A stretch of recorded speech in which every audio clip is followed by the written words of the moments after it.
Hey, what's up, you guys? Johnny Bean here. This is exclusively Van Halen, the Van Halen Show on YouTube, on X, on Facebook.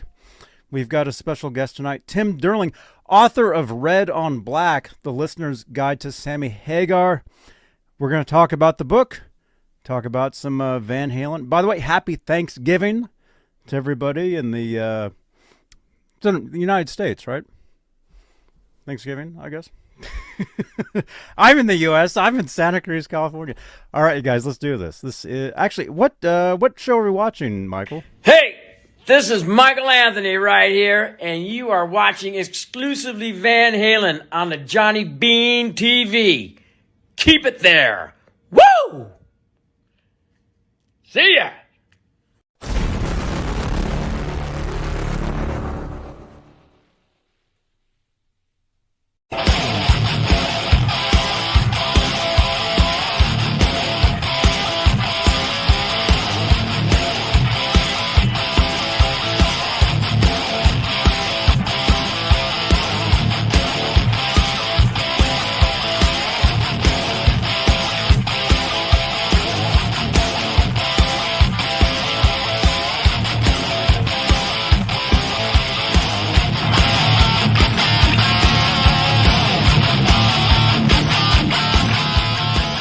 Hey, what's up, you guys? Johnny Bean here. This is exclusively Van Halen, the Van Halen Show on YouTube, on X, on Facebook.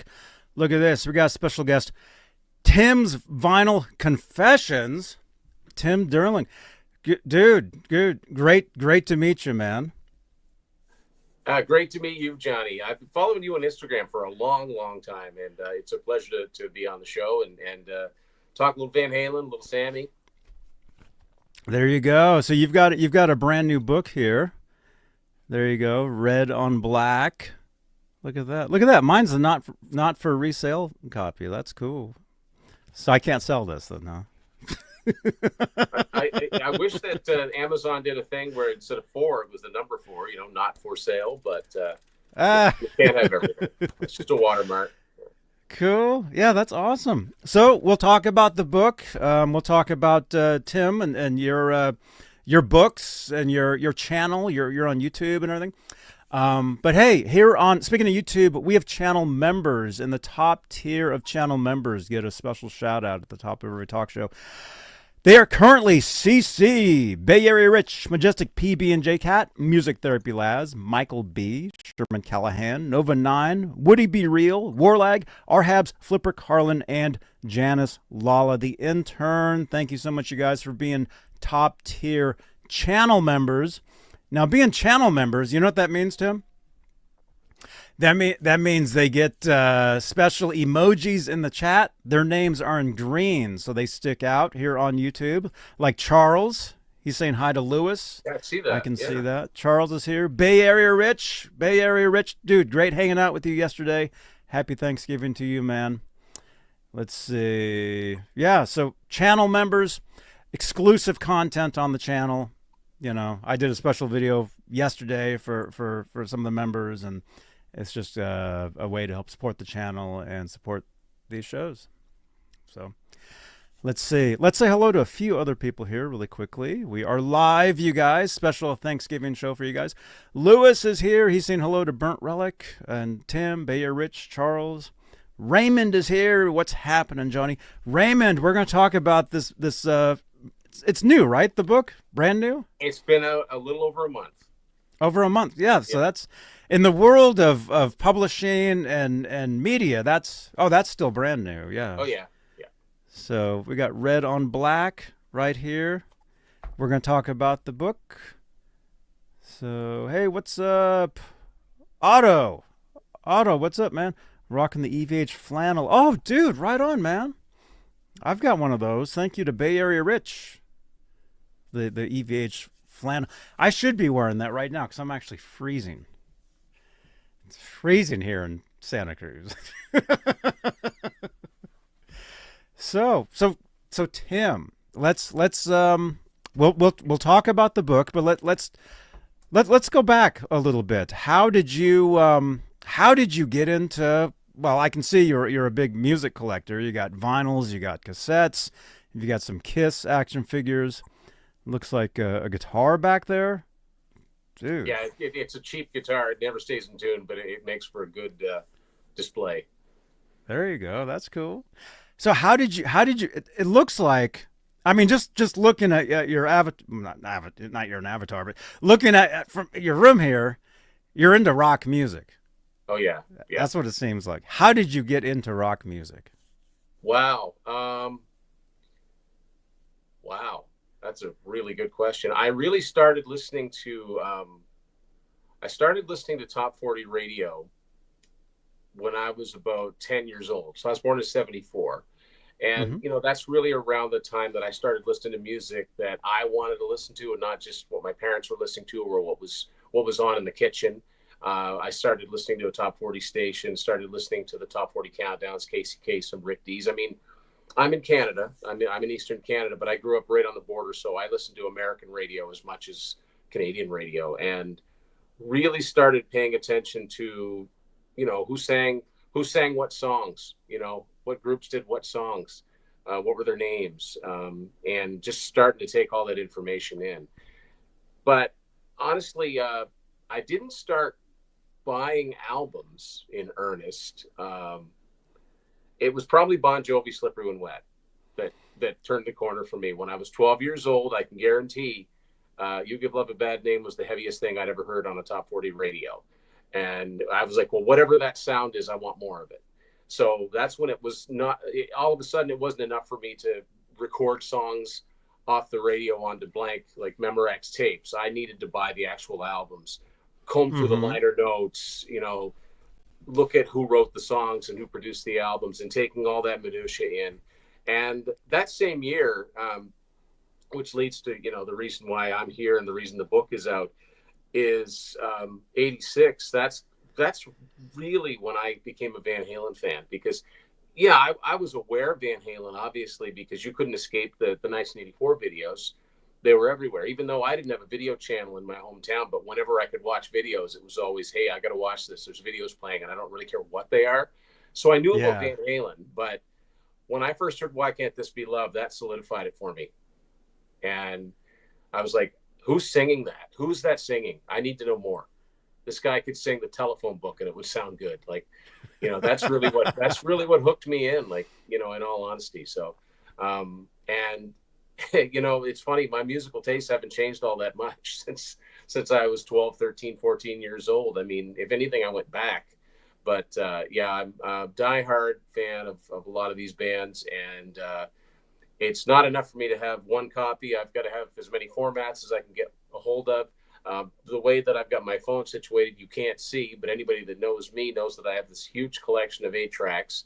So when I say I want to get every format, that includes 8 tracks. And I even wrote a book about it. So, I'm pretty much, nice. It's pretty much the only hobby I have. So it made sense that I made a channel out of it and eventually started putting out books. Very cool, man. Yeah, actually, let's give everybody your channel here. And it's funny you mentioned Bon Jovi, because I remember at the same time getting that album, or maybe my sister had the album and looking at it, and MTV and that whole the whole thing really. Well, I was for bands like that and Whitesnake when they had their comeback, in Europe, and Cinderella. I was really patient zero. I was the perfect audience for that kind of stuff, and I just ate it right up, right? And I'm still a fan of all that stuff. And I stood tall during the 90s when it wasn't cool. So, and then eventually you get to the point where you just don't care what anybody thinks. Yeah, well, I think, by the way, that's Tim's YouTube channel right there. So if you're watching this on YouTube, you can open up another browser, click on that, give him a subscribe. Check out his videos. Drop some comments on his videos. Tell him that we sent you. Say we saw you on Johnny Bean TV. Right there. Holly says she subbed. There you go. Thank you. Right Thank on. you very much. That's something that I think all of us YouTubers find, that we have a lot more people watching our videos than are subscribed. And I don't know if people think it costs anything to hit subscribe. It doesn't, but it just helps the channel grow. So, I do have merch available through TeePublic, but it's, I'm just looking for subscribes. There you go. Yeah, like I was telling you, backstage, I've been on YouTube since almost the beginning, since 2006. Yeah, that's crazy. Right. Yeah, like I got to say, I've never met anybody who's been on YouTube longer than you. I have yet to meet anybody that's out. I've probably been on longer than most people that are on the platform. I mean, yeah, I mean, you predated, right? You said we were talking earlier. You were using another platform, right? I was using let's see, man, what was it called? I have several videos that kind of went somewhat viral, I guess is the term, and several of them were of my dog. I had a Dalmatian named Howie for many years, and he passed away about 5 years ago, and but some of my YouTube channel really started like taking off with videos of my dog, because they got featured on like the Yahoo front page. AOL did a blog on it. It was featured in a commercial in England. Like I would teach my dog tricks, and he would like do the tricks, and they kind of took off. And then you can't go wrong having dogs on a video. My dog, our pets show up on my videos a lot. So yeah, and any animals. I have a cat now. I have a cat named Ned. He's the face of my merch on my T-shirts. You'll see all the cat. You see him and stuff. But anyway, yeah. So I used to post videos to. I can't think of what the other platform was, but I started going live originally on a platform called Justin TV. That turned into a platform now called Twitch. Okay. Which is actually, much bigger than YouTube. Yeah. Which, sadly we're not live over there currently. But we have a presence over there. What I was going to say is the thing is with growing a channel, you just have to be consistent. That the couple few tips I can give you is I mean, of course, quality content is good, but mainly if you stick at it, create the content, don't give up, just believe in what you're doing no matter what. People will come and go from I've been doing this for 19 years. I've seen so many people come and go over the years, but it's just, we appreciate seeing like the regulars in the chat, like Raymond, Peggy, Holly, Lewis. The regulars are the they're your heart and soul, right? The ones that tune into everything you do, and we've all got those, and it's great. It's great to grow the channel, but the people that started with you, it's great to see the people that have started watching your videos along. Well, none of them started with me. They're all here now. Yeah. The people that started with me, I don't know, but that's, you meet so many cool people too, right? Never met face to face, but you chat with them, and it's great. Oh, I go to conventions. I went to the Twitch convention and met some other streamers that I watch, and I haven't gone to the YouTube convention yet, because I go to another convention around the same time at the same place. It's called the NAMM show. Oh, I go to that. That's it. And I'm actually going as media now. Like, they invite me to cover the event, and that's awesome. And so I get to see, a lot of musicians and people, from YouTube, from the internet, Facebook, whatever. But yeah. So as far as a YouTube channel, be consistent. Post. You don't have to post every day. Couple times a week, few times a week. Try new things, but pretty much keep it to whatever you do that, because like what you were saying, I've been on here for 19 years. I have videos that are over 200,000 views. I have like hundreds of thousands of views just per. I'm going like on like 6 million views on the channel or something. So you would think, oh, if every one of those people hit that subscribe button, it doesn't work like that. Like most of the people that watch your channel, a lot of them, they're not even signed in to YouTube. Like they don't even have an account. It's very passive viewing, right? They just happen to search, whatever that was, found it, watched it, cool, he has a book, cool, I'll buy the book, and then you'll never see them again, So, but be consistent, and you never know. You never know. Like videos, as far as video, so far beyond anything I would have envisioned 10 years ago. So it's a slow grower, but it's a grower. Stuff changes too all the time. Yeah. Like what was working 10 years ago won't work today. What was working a year ago, like I just told you, literally overnight, my iPhone, the iOS changed. Yeah. Different.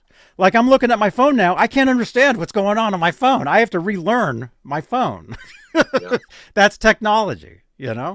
And that's what this is. This is technology. I mean, it's just a great, just imagine, 30 years ago, if we had this. Yeah. I mean, we're glad we didn't, because, we got to experience what we did, going to concerts, going to record shops. We talked about that, and we'll talk more about that. Tomorrow's a big record store, record day. But it's just, it's a tool, basically, like guitars. Yeah. Guitars are tools to create music. YouTube is a tool to get out there your message. Whatever it is you're doing. It's basically it's just a format to it's a medium, right? It's a medium. Yeah. Yeah. So yeah, let's see. We're getting some stuff here. Let's see. Burnt Relic says, James, this is the laziest chatter we know. James says, hi. Coffee and pie time. We do turkey and ham for lunch, roast beef. Right on. Oh yeah, we have Thanksgiving here. And when we were talking beforehand, a week ago or something, I remember telling you, Thursday we can do the show, but it's Thanksgiving. And like you like had no problem with that. I didn't even occur to me. I know. I know it's American Thanksgiving, but ours is like the second Monday in October, I think. So, so yeah, I didn't even think about that. If anything, it would have been like, well, Tim, I can't really do that. It's Thanksgiving, and I've been, oh yeah, of course it's Thanksgiving, but in between meals, Yeah. But okay, so.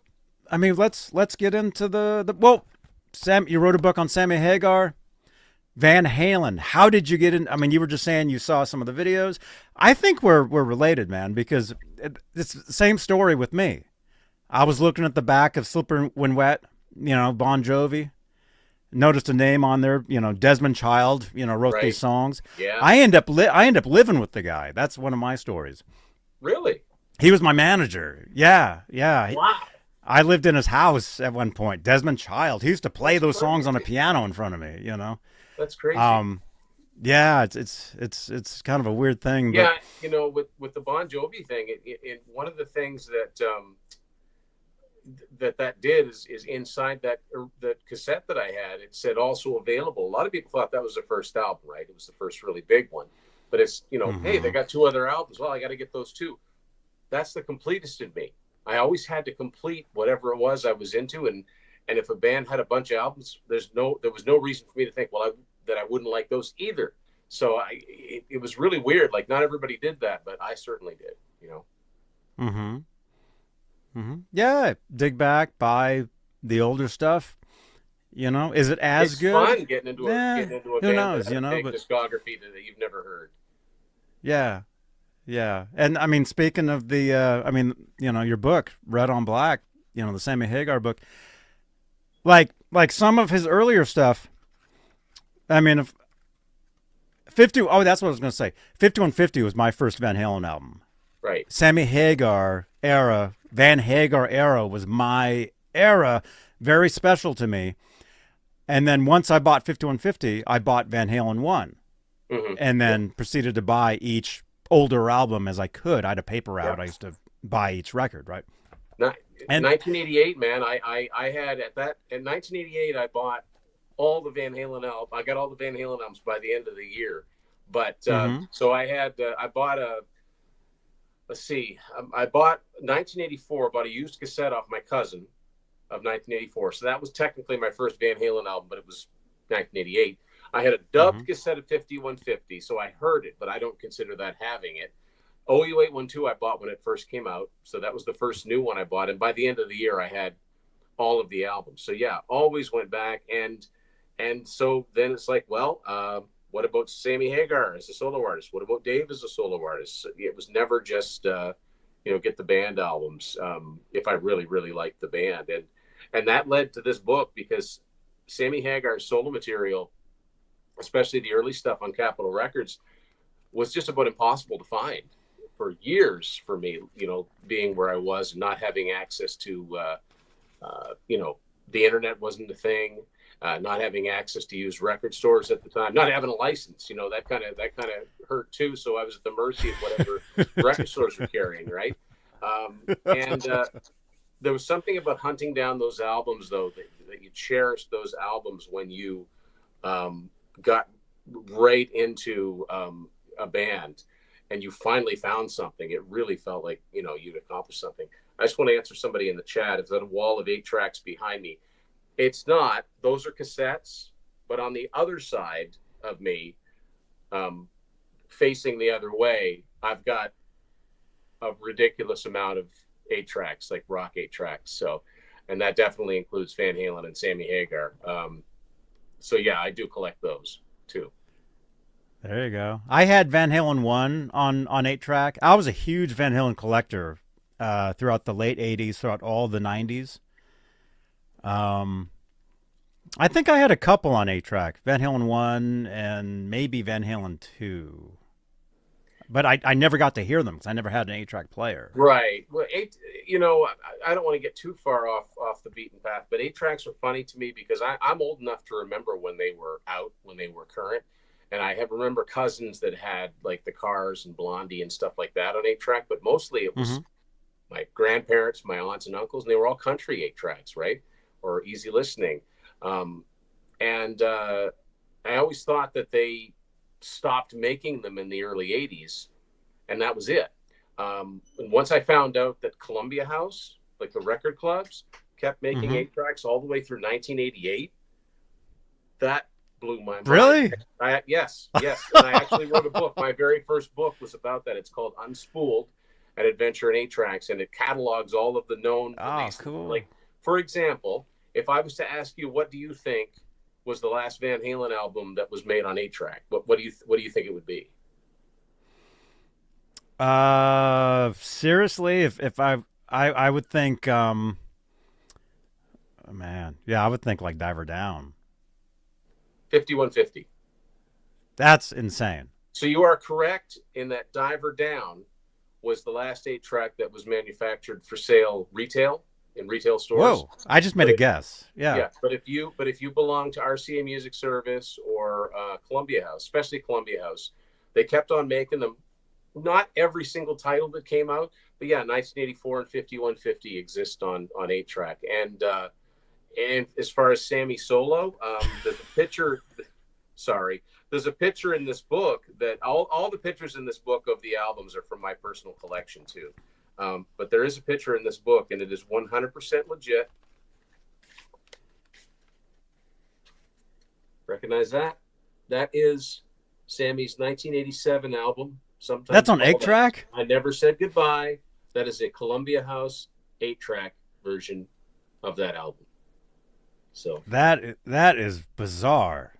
When I found out that these look at that. There's 50. No way. Yeah. And one of my holy grails, and I've never been able to find it, is Eat 'Em and Smile. On 8 tracks. Yeah. So I got all the Van Halen ones. The only Sammy Hagar one I'm missing is Rematch. Oh, wow. So 8 track. So you have a player then, right? No. That's the crazy thing. I used to have a little portable player, but I'll be honest. I had a version of Queen 2. And it was in immaculate shape. The label was perfect. It didn't have any bubbling on it. I put it in the machine that I had, ate it up. Oh no! I said, you know what? I'm just going to collect these. I'll listen to the CDs. I won't. I'm not going to risk this anymore.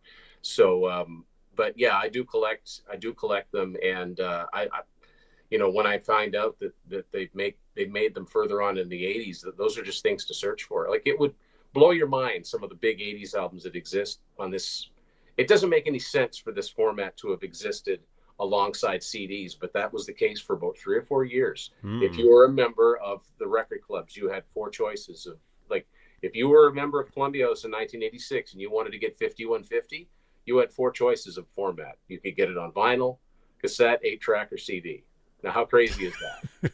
It doesn't make any sense, right? That's why I wrote it. That became my first book. I'm like, somebody's got to do a book on this. This is nuts, because I think a lot of people don't even realize that there was this sub collecting genre of 8-tracks that lasted way beyond when most people would have thought that they would have petered out.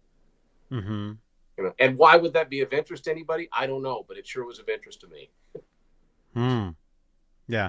Well, I mean, obviously it'd be a way to make money, and maybe, mainstream, well, not main, mainstream record shops, you wouldn't have seen that stuff on 8-track. No. Columbia House, if it's an order service, membership, that'd be a way for those companies to continue to do that. It was providing and not get laughed at. Yeah, it was providing a service that, a lot of people get caught in the format change, right? Like, VHS changing over to DVD. All of a sudden, the pawn shops became flooded with VHS tapes that are practically worthless, right? But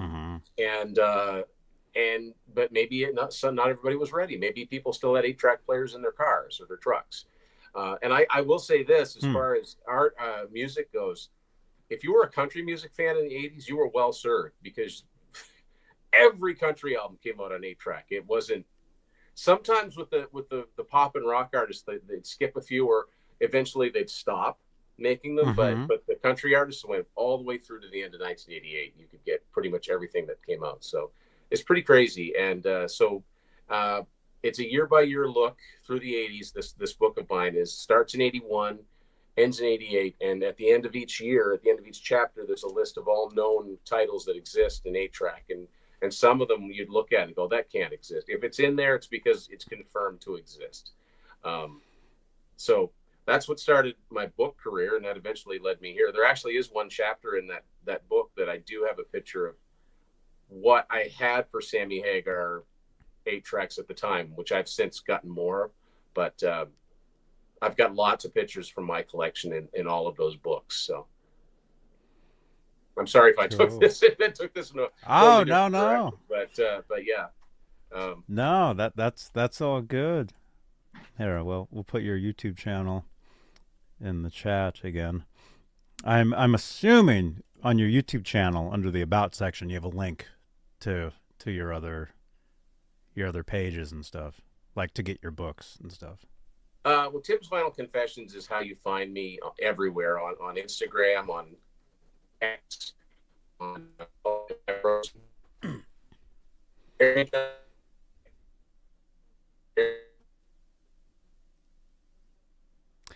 Yeah, we actually talked about this before we started, how one of our internets was going to crap out at some point. There you are. We got you. Yeah, if you go to timsvinylconfessions.com, it takes you right to my YouTube page. That's what my Instagram account is. That's what my Facebook is. That's what my X is. I'm Tim's Vinyl Confessions on all of those platforms. And that there's links. There's links to my Amazon page for my books, and there's links to my TeePublic page for all of my merchandise, shirts and stuff. So if we just Google Tim's Vinyl Confessions, everything will be right there, right? I would think. What is the first thing that comes up? I hope it's not bad. Yeah, the first thing that comes up is my YouTube page. Yeah. Cool. Yeah. What? There's wind in space? Man. Yeah. Yeah, it's funny. We were talking behind the scenes. I was telling Tim, I'm like, hey, for some reason, my internet gets really weird at some point. If that happens, don't panic. Just keep talking, you know? And Tim's like, oh, yeah, my internet, you know, that happens to me, too. So. Yeah. I said, I will see your robotic movement, and I will raise you. I'll freeze a few times in a matter of conversation. Yeah. If I just start talking like this, you know, you'll know it's that must have been my internet. Okay. That's like that thing. Earlier this year, me and a couple of buddies of mine went to see Jeff Tate in concert, and if anybody's a Queensryche fan, you'll know the song NM156 from The Warning, and it starts out with he's talking like this. Maybe he had one of those. He's talking like this. Yeah, a little bit. I use this on Twitch every night. We do video gaming every night, and we play against other teams. And when they get mad at me, I just start talking through this, you know, and they're like, "What's going on?" You know? That's awesome. Yeah. Jeff Tate, yeah. I had a girlfriend back then that was in love we'd be sitting there in her room. Her room looked kind of like yours, you know, with posters everywhere and records and all that stuff. And she'd be playing the Queensryche or the Def Leppard home video Hysteria, watching that stuff, just drooling. And I'm sitting there like, you know, I'm like, yeah, the music's good, but what about me? What about me? Yeah. She's like, well, you like Van Halen. She's like, that was when we first met. She's like, oh no, you like Van Halen. That's you know? Funny. Millions of people do. Yeah. Right, Ian? Yeah. So let's see. Yeah. So your book, Red on Black, right here, available, right? Amazon. All of my books are available through Amazon. Wherever you call Amazon home, like if you're in the UK, it's amazon.com/UK or however that works. In Canada it's .ca. So yeah, it's available through Amazon worldwide. All 4 of my books are, and it's quick. You generally get them pretty quick. I will say this: if you're in Canada, if you're watching this in Canada, hey guys, hey folks, we're in the Canada Post is in the middle of a strike right now, so mail is not going through. So, but the rest of the world, we're all right, you know, and hopefully that resolves soon. But yeah, Amazon worldwide. I've sold books. I can't tell exactly. Exactly where they go, but I've sold books in Sweden and France and Australia and the UK. It's all over the US and Canada. It's pretty cool. Mm-hmm. Oh, that's great. Huh? Matthew says you guys are in the opposite ocean. Yeah, I'm in California. Yeah, and I do want to say, Matthew Phillips is a very good friend of mine. We've been buddies for well over 30 years, and Matt helps design my books. For his company, Go North Design, and the reason they look cool. as good as they do, all the books, I've got him to thank. They wouldn't look the same without him. So yeah, and this one's no exception. It's got his touch all over it. There you go. Yeah. He's got a cool guitar too. Got an awesome guitar. It's got some red and yellow Strat sort of shaped guitar. Very cool, Matthew. Right on. Raymond says Ronnie Montrose told him some stories about Sammy back in 1980. Probably Raymond in here. 1980, Ronnie didn't have much good to say about Sammy. I'm just guessing. Man. Yeah, there you go. Yep. Yeah, I did a chapter on Montrose, a chapter on Van Halen, and a chapter on Chickenfoot. And boy, I really wish Chickenfoot had lasted longer. I really like those two. Well, albums. Technically, they're playing Las Vegas next month. Technically, you've got Chickenfoot Mark II together now. Yeah. So Matt's trying to Johnny, Matt's trying to identify all your pedals. He's a pedal guy. He's a gear guy. Oh, dude. Dude. Wait, where are we? There we go. I'm there. Other stuff's getting mixed in here. You know, at first it was just all pedals. Now it's like, autograph, stuff, magazine stuff.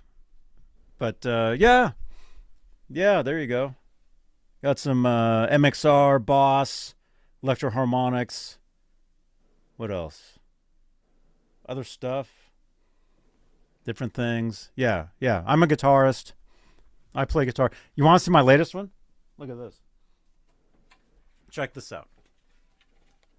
There you go. Look at that. Thank you, Bay Area Rich. This was a gift from Bay Area Rich.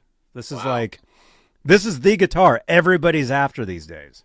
So I gotta ask. I see you've got a Funko Pop back there. Did you get one done yourself? Is that you? Yeah. Okay. Here. Yeah, this is me. You go to Hollywood. Every time I'm down in LA, I go to Hollywood. We go to the Hollywood Funko store, and yeah, you can pop yourself. That's awesome. I don't have one of myself, but I do have the original Eddie one, with the red. I've got this one. I don't have the one with the black and white guitar, not yet, anyway. There you go. Yeah, this one. Yeah, that's cool. Yeah, that's really cool. Yeah. Funkos are fun. I think so. I was trying to think if there was a Van Halen cover that they could do like a full the diorama of the whole cover, and I'm trying to think of a Van Halen one that would work. They could do the 1984 one because you could make the baby the figure, and then have the rest of the background, or 5150, I suppose. Mm-hmm. There's some missed opportunities. Even fair warning, you could make the one figure, the guy that's banging his head against the wall. Yeah. Panama video shoot Funko. There you go. Yeah. Oh yeah, that's the one that you have. Yeah. I've got a bunch of those. I've got a bunch up there. I've got a bunch of me because, like I said, every time I go down there, I get one. And this one was a gift. Whoops. This was a gift from Bay Area Rich, channel member. Thank you again, man. Gave me that one, and then my other. I'm huge into Van Halen. I'm also huge into the Police, and so this is the Andy Summers Funko. So it's funny you should mention that. I guess it's been a couple of years ago now. We went to so Matt and I we took our wives to go see Sting a couple of years ago, and the way that and my wife's a huge Sting fan, huge. And the way that I told her that we were going is years ago I bought her the Sting Funko, like from the Police set. I said, yeah, guess what we're going to see, and I held the figure up. So, yeah. That's cool. I've never met Sammy Raymond. I've never met anybody. From Van Halen. I've only seen. I saw Van Halen on the Balance tour in '95. That's the only time I saw Van Halen. It's the only time I saw Sammy. Unfortunately, they never play around the woods. So, where'd you see him on Balance? That wasn't at the Old Orchard Beach in Maine. I've got a copy of the ticket stub in the book, actually, so I get the exact date. I think it was August of '95. Yes. August 6, 1995. There's a copy of my well-worn ticket stub.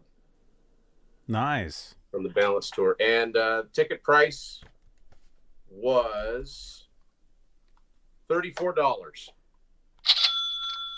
Yeah. Wow. You couldn't get a keychain at a concert for $34 now. Believe them. Yeah, $34 wouldn't get you anything now. A sticker, maybe. $34 would get you a beer. Yeah. Oops. Warm and stale. Ice is extra. Yeah. Yeah. Wow.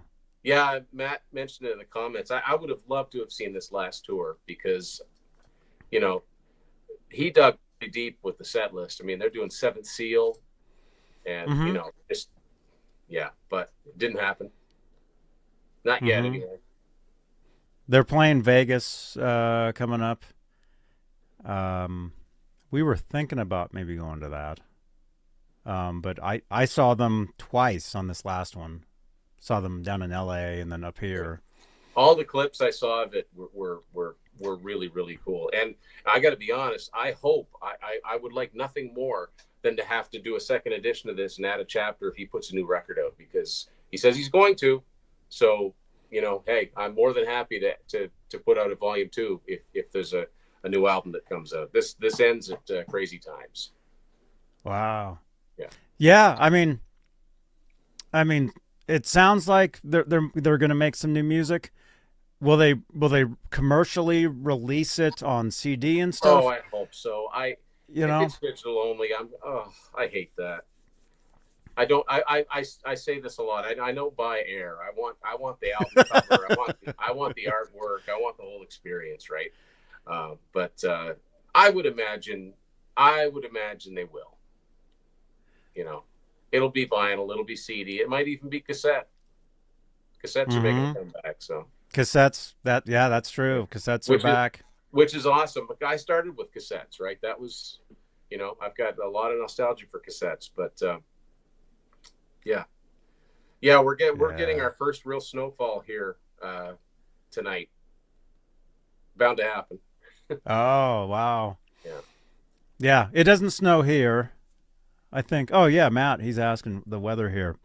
The weather in Santa Cruz, it's a little chilly right now, but it's nice. I think it's supposed to rain tomorrow, and that sucks because, Tim, as you know, tomorrow out here at least is record store day. Yeah. And I was planning on driving 2 hours early, getting to some of the best record shops in the Bay Area to grab some exclusive stuff like the Van Halen Dallas vinyl and probably, some other cool stuff. But you got to get there early. You got to stand in line. It's fun. I live streamed it. I think it was a year ago. I did a live stream from the shops that I went to. It's on my channel here. You guys can see it. And a few years ago, I think it was 2018. I found the Def Leppard EP on vinyl at Record Store Day. Guy right behind me was, "That's the only reason I came." And I'm like, "Am I going to get beaten up over a record?" It didn't happen, but I happened to find the last copy. But, was it a reissue of it? Yeah, a reissue. It must have been. The 79 3-song EP that got them signed. Yeah, pretty cool. Unfortunately, it didn't come out on CD. See, a lot of that stuff doesn't come out on CD, and I wish it would. So, it's cool that some of this stuff is coming out. But in terms of reissues, I've had this conversation with many people. There's a Sammy box set that needs to happen, or at least a really thorough 2 CD compilation, because after all this time, there are still songs of his I don't think that have ever been on CD before. B-sides and alternate versions of songs. And there's cool stuff out there that I really wish Universal or Rhino or somebody would compile and put out.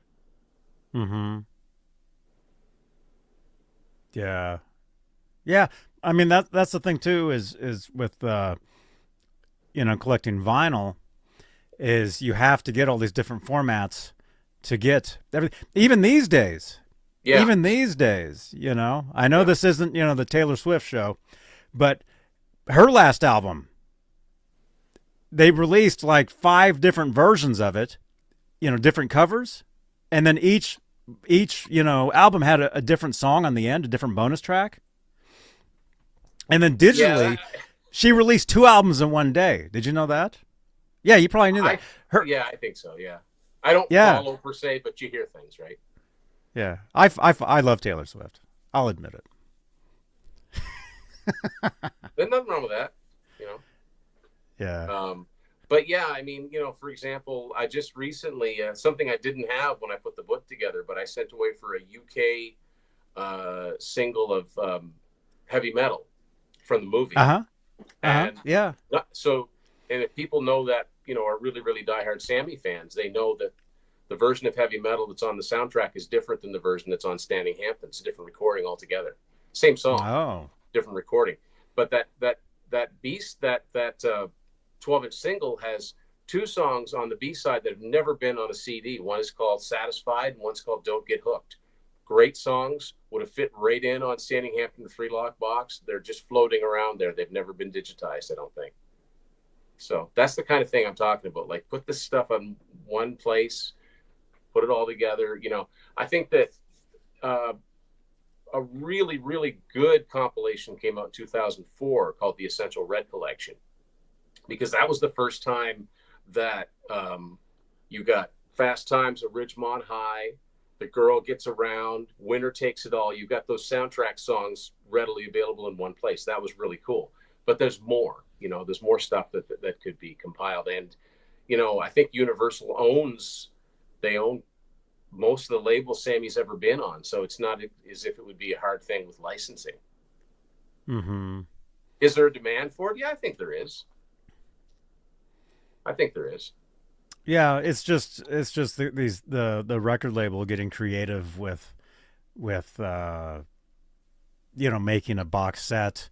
It all has, a lot of it has to do with timing, anniversaries of stuff. Like we were talking about the Police, Synchronicity. They just did a 40th anniversary box set. We reviewed Synchronicity. That. Yeah. Yeah, that's got some really interesting. That other take of Every Breath You Take with a different lyrics, like, whoo, that's different. The one with no, Every Bomb you make, that one. Yeah, that was something they did back then. That was a single they put out. But I would love to put that on in a restaurant that's just playing like 80s music, and just kind of throw that on and just see if anybody picks up and goes, "What? Those are what? Sting? What are you talking about?" Yeah. Yeah. Oh, dude, like I was saying, I love the Police. I'm a huge fan of the Police. Actually got me away from Van Halen, if I can say that. And actually, I told Andy Summers that. I'm like, dude, you got me away from trying to be an Eddie Van Halen clone, which was he's a great player, and he would come up with these guitar parts. They don't sound complicated, but try and play them. It's like, what's he even doing? He even said, the Every Breath You Take, not everybody can play it. No, not everybody can play it correctly. Yeah. Not everybody can do it, especially on a Hello Kitty guitar. Especially that's corner of the market on that. Let me see. That one. Or those. Yeah, I mean, those stretches. Those are some mega stretches. That's funny. Matt just mentioned, we're talking about Def Leppard. Def Leppard's Gods of War from Hysteria. That was inspired by Message in a Bottle. It's the same notes, but it's just played in a different order. I think I've heard of that. Yeah. Yeah. So. Yeah, but that really quick. Yeah, that Synchronicity box set, the stuff that they put out on that, incredible. Those demos, the demo stuff, the alternate takes. As a fan, like, that's something we never got from Van Halen, Oh man, there's so much. Do you think we'll ever see any unreleased stuff, like any cleaned up new albums per se? Do you think we'll ever see any of that stuff, or is it just going to sit there in the vault and rot? Of new material, or of the stuff that's already out? Stuff that most people have never heard before. You know what I mean? Yes, I think we will. It seems like Alex is behind that. I mean, he just released the one track with his book, right? Yeah. But I mean, the thing is, it's all kind of new right now, like them digging into that stuff and working on it. I don't expect to see it, next year, but I would say at some point in the next 5 years, we'll probably see something. And I'm just saying from my view, my opinion, you know, I think we'll definitely see some unreleased, worked up stuff and approved by Van Halen, by Alex, you know. Yeah, I mean, Alex would be the keeper of the flame, right? You know, he'd have the final say. Oh yeah, yeah. If he wanted nothing to do with it, we wouldn't. Right. A lot of it is, even though Wolfgang, you know, has the studio and everything. Wolfgang's doing his own. He's having his own career and everything. And Alex, you know, especially with Alex writing the book that he wrote, right, coming out with that, and we saw him. We went down to the event in Culver City, and he spoke down there, and it seems like he's really behind getting into that stuff. But it'll take some time, you know. But all these years though, like especially when Van Halen was even one of the top bands on the planet in the 80s and 90s. We would get an album every few years. Yeah. And you know, there was, you know, Sammy Hagar would put out an album, you know, for Geffen, unboxed, you know, whatever, but we never got any, well, like, the first set. 6 albums there were no B-sides. Not one B-side. The first B-side ever that Van Halen put out was Apolitical Blues from yeah. Oh, you wait 1 2, and then they had Crossing Over, but very little. And when you just know that, you know, Ed had his own studio from 83 onward, you just know there's a ton of music that's, and you know, it's probably some quite good stuff there. You know, one thing that would be really easy to put out would be, I would love for them to put up just the audio of the Live Without a Net home video. Put that out as a vinyl and CD set, you know, because they do the songs on there that, you know, it's the, I think, official version of I Can't Drive 50 by Van Halen. Yeah, that's true. Yeah. He's frozen. Or I'm frozen. One of us is frozen. There we go. Yeah. There we go. Oh, now he's gone. He'll come back. Yeah. I'll keep talking about this. Live Without a Net, incredible. There you are. Yeah. Live Without a Net, incredible home video. There's definitely alternate recordings from that because they were played on the radio. You know, so that stuff does exist. Getting official stuff from that, I think we'll see more of that stuff because Sammy's accounts have been putting out a lot of stuff. I mean, we're getting this box set tomorrow, or whatever this is, the Dallas, well, the vinyl at least. Yeah. You know, we're getting that, and so I think. I mean, it's just a shame that we didn't get all this stuff back in the day. Yeah. From Van Halen, from Sammy. But I think now we'll definitely get some of that stuff. But as fans, you know, like my buddy Rob Johnson here, huge Van Halen fan, this guy. Rob was on my show last week. Rob, happy Thanksgiving. We would love to see. Also, I saw, like what Matthew's saying here, an 0812 box set. Yeah. You know, of alternate mixes, whatever. Because, you know, every, you know, unless you're Taylor Swift, you know, Taylor Swift owns everything. She re-recorded all her albums. Like she is the music industry. She's everything. But let's say when 0812 came out in 1988, you know, they had to send that to Warner Brothers. Warner Brothers had to approve that, you know. So there could have been other mixes of those songs. There has to be. There could have been other songs that they recorded and decided not to do, you know, left off from each record on. That stuff would be amazing to hear. Oops. What? You're frozen? Oh, there you are. Yeah, I can do StreamYard lets me go about an hour, and then it starts to play around. Yeah, we're done. Yeah. But yeah, no, you have a 2 box set, 5150 box set. I mean, that's the most successful album of all of those Hagar albums. I'm surprised we haven't seen any of that. I mean, for one thing, correct me if I'm wrong, but the B side of Best of Both Worlds is a live version of Best of Both Worlds. That's never been on CD, I don't think. Correct. Yeah. Well, that's the live version of it from Live Without a Net. Oh, that's where that came from. Okay. But yeah, I mean, just maybe a deluxe version of 5150 with the audio, like Def Leppard did when they did the most recent reissue of Hysteria. They put the audio from their home video in the Round in Your Face from '89, which they probably should have put that out as a standalone album and back in '89, and it would have sold millions. But that's another story. That's money left on the table, I think. But yeah, there's stuff there. I mean, I'd go back even further. Greg Renoff has even said that there's the live videos from Fair Warning, like the live Unchained and So This Is Love and Hear About It Later from Oakland. I think they recorded that entire show. I don't know if they recorded it all in video, but the audio's there. How cool would that be to have a new Van Halen live album from 1981? You know, that would be amazing. You know, just remix it, tidy it up, and put the thing out. But yeah, that would be incredible. It's funny. I'll actually be driving right past that venue tomorrow. Awesome. Oakland. That venue. Yeah. Where the Unchained video was done.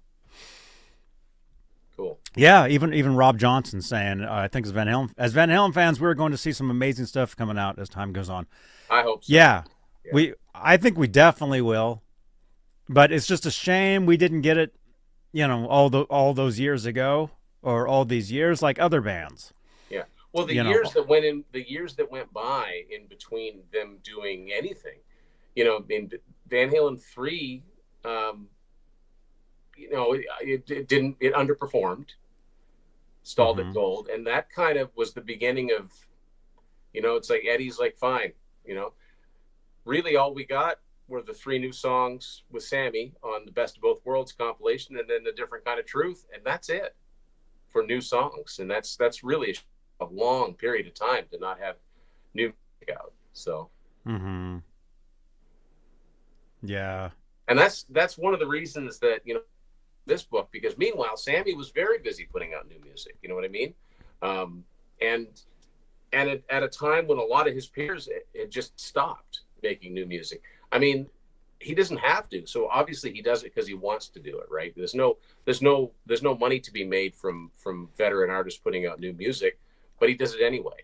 So I mean, making all the money off the, tequila and everything didn't hurt, but obviously he still had that creative bug. And I thought it was important to show people, look, he didn't stop. As soon as he was out of Van Halen, he was back 97 with a brand new album, and he's never gone more than a couple of years, 2-3 years without releasing something new. Oh yeah. March into Mars, right? That was the first one after Van Halen. Yeah, March into Mars, Red Voodoo, 1013, which is a fantastic album. That's one that snuck up on me. Uh-oh.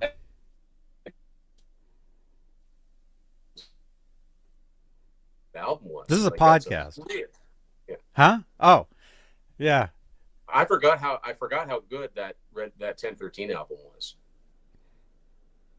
Yeah, that was a great one. Matthew, take care, man. Matthew Phillips, subscribe to the channel before you leave. I'm sure he has. Yeah. Cool. Well, hey, if you want, we're at an hour. We're at an hour, and like you had said, the internet starts getting weird at an hour. Yeah, you just went robotic on me. You're like you're frozen in a grin, like this, but I could hear you. So, but Raymond just mentioned. Yep, Raymond just mentioned he's got a great soundboard recording of Sammy in Detroit, 1983. I wonder if that's the concert that MTV used to play, because you can find it on YouTube. You can find it might be. Yeah, he had the car on stage with him. I'd love to see an official release of that. There's I'd like to see that a lot would of be things, great. really, is what I'm saying. That would But be yeah. great. Yeah. That would be great. So, okay, so we're at an hour. And how about let's do this again. Come back. Come I'd back love again. to. Let's I'd love talk to. let's talk about the police. Or hey, I'll jump on your show and we'll talk about the police or something, you know? I'd be all for that. Yeah. That would be great. That'd be great. But you guys, Red on Black, the listener's guide to Sammy Hagar, Tim Durling, forward by Greg Renoff. So again, where can people get this? Amazon. Amazon. Yeah. Just look for my name, Tim Durling, and you'll see all that book, and you'll see the rest of them too. So, yeah, I really appreciate everybody that's supported the book so far, and I really appreciate you, you having me on, Johnny, and all the promo I can do to just spread the word out there and get it out there, because I'm proud of I'm proud of the book, and I'm love the way that it came out design wise, and the feedback's been good. It's to me it's a book that needed to be written. Somebody needed to do it. So hopefully I did it justice. I don't love all of these albums. I'm very honest when I talk about them, but I present, here are the albums. This is when they came out. Here's the songs on them. I go in a lot of depth about if there are cover songs on the album, who did those originally. If there are songs that other people recorded that Sammy wrote, I talk about that too. Tried to cover all the bases as best I could and make it as complete as I could. But like I said, new album comes out, I'll be updating it. So there you go. Very good. Very good. And I think we'll get one of these. I see somebody says looks like a nice giveaway. I think on a future episode we will do a giveaway. I don't know if I can give this one away, can I? It says not for resale. Yeah. I might go to prison if I give this away. So maybe we'll get another copy and we'll do a giveaway on a future episode. Tim, thank you again, man. Your channel again, Tim's Vinyl Confessions. Everybody, check out his YouTube channel. Here's the link. Give him a subscribe, and he'll definitely be back. And I'll be on your show, or we'll do another show. Like I said, let's talk police. Let's talk Duran. Let's talk Taylor Swift. Whatever. Those are my favorite bands, aside from Van Halen. Cool. Okay, so don't hang up. We'll say goodbye off the air. But hey, thank you to our channel members. Thank you again for your continued support for this channel and these shows. And I will see you guys tomorrow. I know Fridays we usually do a Talking Guitars. I'm going to Record Store Day tomorrow. I'm going to hit up a few different record shops. It's supposed to rain. Hopefully it'll be nice though. And I'll go live from some of the shops and I'll show you guys the craziness of people trying to get those records. So we'll do that. So, okay. So we'll let you guys go. Tim, don't hang up. But Thank you again, and we'll do it again soon. Okay. Thanks, Johnny. Thanks everybody for watching. Thanks everybody for your support. All right. You guys, thank you for watching. Smash that thumbs up, and I'll see you guys tomorrow here on Johnny Bean TV. Sammy. What's up, dude? How you doing, man? I'm doing pretty good. Hi, you want to film? You can film all you want, man. What do you want me to tell you in that camera? Hey, happy birthday to you, man. Thanks. I'm Johnny Bean. I've met you a few times. Johnny Bean? Johnny Bean. Hey, Johnny Bean. Sammy Hagar here, man. Congratulations. There you go. I just want to be like, how old are you? Hey, it's Lori Tucker, and Johnny Bean. And we're here at the Forum, and we're going to see Sammy Hagar. And you're watching Johnny Bean TV. Stay tuned. And then I'll give you mine, so come back around this way. Okay, let's go. All right, Mike, hi. How you doing? I'm Johnny Bean. I met you last year. I talked to you on Google+. Oh, yes. I remember you. Yeah. I look like, All right, let's go. 1, 2, 3. Yeah. All right. He was at a Google Plus hangout. I'm Johnny Bean.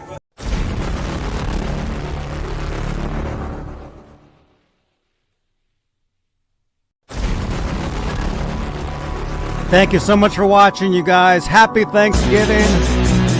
Click on another video on the screen here, and I will see you guys on the next episode right here on Johnny Bean TV.